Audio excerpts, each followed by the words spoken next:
अहिल्याबाई मंदिर महेश्वर। महेश्वर मध्य भारत में मध्य प्रदेश राज्य के खरगोन जिले में खरगोन शहर के पास एक शहर है।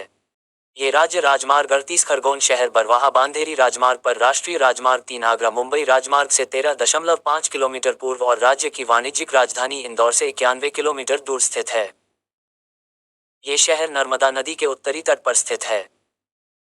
ये चक्रवर्ती सम्राट सहस्त्रार्जुन कार्तवीर्य अर्जुन एकेहया राजा का राज्य था।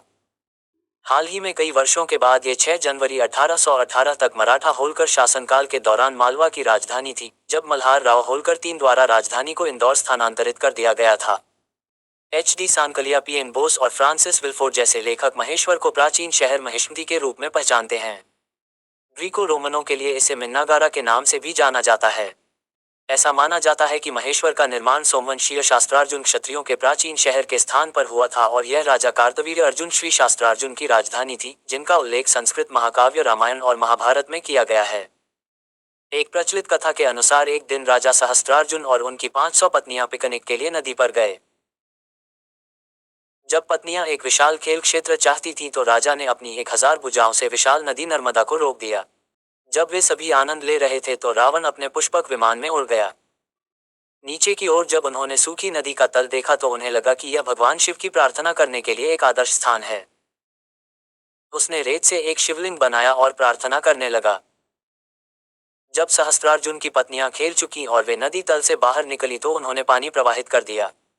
विशाल नदी रावण के शिवलिंग को बहाते हुए उसकी प्रार्थनाओं में बाधा डालने लगी।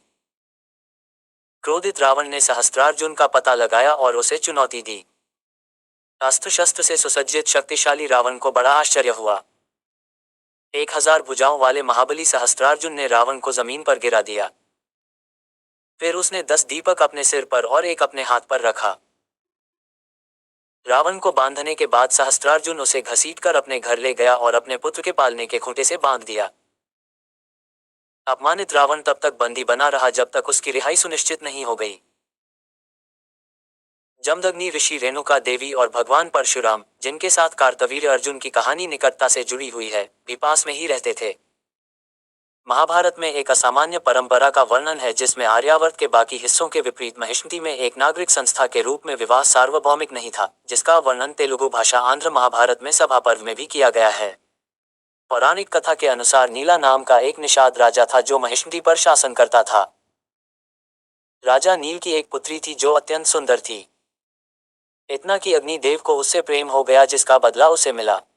राजकुमारी हमेशा अपने पिता की पवित्र अग्नि के पास रहती थी जिससे वह अग्नि प्रज्वलित रहती थी, और राजा नील की पवित्र अग्नि भले ही भड़काई गई हो तब तक नहीं भड़कती थी जब तक कि उसके होठों की कोमल सांस से उत्तेजित न हो जाए। अग्नि ब्राह्मण का रूप धारण करके राजकुमारी के साथ देर तक प्रेमालाप करने लगा, लेकिन एक दिन राजा को इस जोड़े का पता चला और वह क्रोधित हो गया। इसके बाद नीला ने ब्राह्मण को कानून के अनुसार दंडित करने का आदेश दिया। इस पर महाबली देवता क्रोध से जलने लगे और उस भयानक ज्वाला को देखकर राजा भयभीत हो गए और अपना सिर जमीन पर झुका लिया। राजा भगवान अग्नि की जय जयकार करते हैं और कहते हैं कि वह ऐसे देवता को दंडित नहीं कर सकते जो सभी ज्ञान और धर्म के स्रोत वेदों की उत्पत्ति के लिए जिम्मेदार है।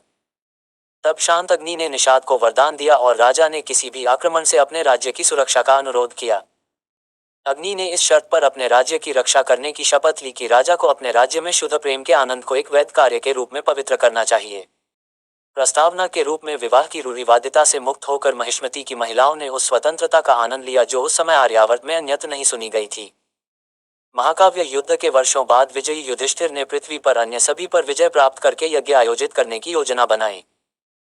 पांडवों में सबसे छोटे सहदेव को यह पता था कि भगवान अग्नि निषाद राज्य की रक्षा कर रहे हैं, इसलिए उन्होंने सफलतापूर्वक भगवान अग्नि से प्रार्थना की और फिर सौराष्ट्र राज्य में चले गए। ज्ञातव्य है कि आज भी महेश्वर के सहस्त्रार्जुन मंदिर में राज्य को आशीर्वाद देने वाले भगवान अग्नि के सम्मान में 11 दीपक जलाए जाते हैं। वैकल्पिक रूप से इस परंपरा का श्रेय सहस्त्रार्जुन रानियों द्वारा बंदी 10 सिर वाले रावण को उसके माथे पर मोमबत्तियां जलाकर अपमानित करने के लिए दिया जाता है। 18वीं शताब्दी के अंत में महेश्वर महान मराठा रानी राजमाता अहिल्या देवी होलकर की राजधानी के रूप में कार्य करता था। उन्होंने शहर को कई इमारतों और सार्वजनिक कार्यों से सजाया और यह उनके महल के साथ साथ कई मंदिरों, किलों और नदी के किनारे के घाटों के साथ साथ चौड़ी पत्थर की सीढ़ियां हैं जो नदी तक उतरती हैं।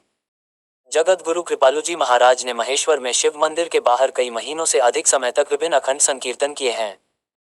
भले ही कृपालुजी महेश्वर से 30 किलोमीटर दूर महू से थे, वे अपने प्रारंभिक जीवन में महेश्वर में नर्मदा नदी के तट पर संकीर्तन करने के लिए भगवान कृष्ण के भक्तों के साथ अक्सर इस स्थान पर आते थे। कहा जाता है कि महेश्वर में 100 से अधिक मंदिर हैं। ऐसा लगता है कि ये मंदिर महेश्वर का लंबा इतिहास बता रहे हैं। अधिकांश मंदिर महेश्वर घाट के पास नदी के दाहिने किनारे और किले के आसपास फैले हुए हैं।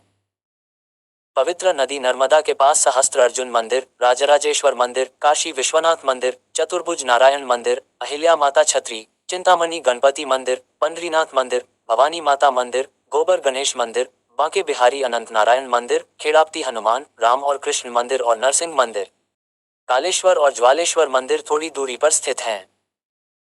बानेश्वर मंदिर नर्मदा नदी के एक छोटे से द्वीप में स्थित है। विंध्यवासिनी माहेश्वरी का मंदिर जो देवी काली के शक्तिपीठों में से एक है। सहस्त्रधारा वह स्थान है जहां पर नर्मदा नदी कई छोटी छोटी धाराओं में बन जाती है और तेजी से बहती है।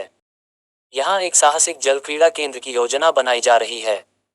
एक मुखी दत्त मंदिर सहस्त्रधारा जलकोटी महेश्वर में नवनिर्मित मंदिर है। इसे शिव दत्त धाम भी कहा जाता है।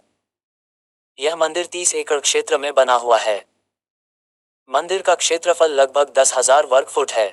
यह मंदिर ऐतिहासिक नर्मदा नदी के तट पर अपने सबसे गंभीर, शांत, साहसिक और भयानक रूप में स्थित है। इस मंदिर का मुख्य आकर्षण भगवान एक मुखी दत्त, मां नर्मदा और भगवान गणेश की बेहद खूबसूरत मूर्तियां हैं।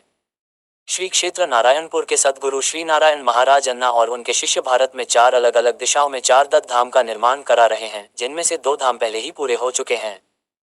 4 दत्त धामों में से सबसे पहले मध्य प्रदेश में शिव दत्त धाम जलकोटी महेश्वर खरगोन शिव दत्त धाम जलकोटी महेश्वर मध्य प्रदेश में बनाया गया है।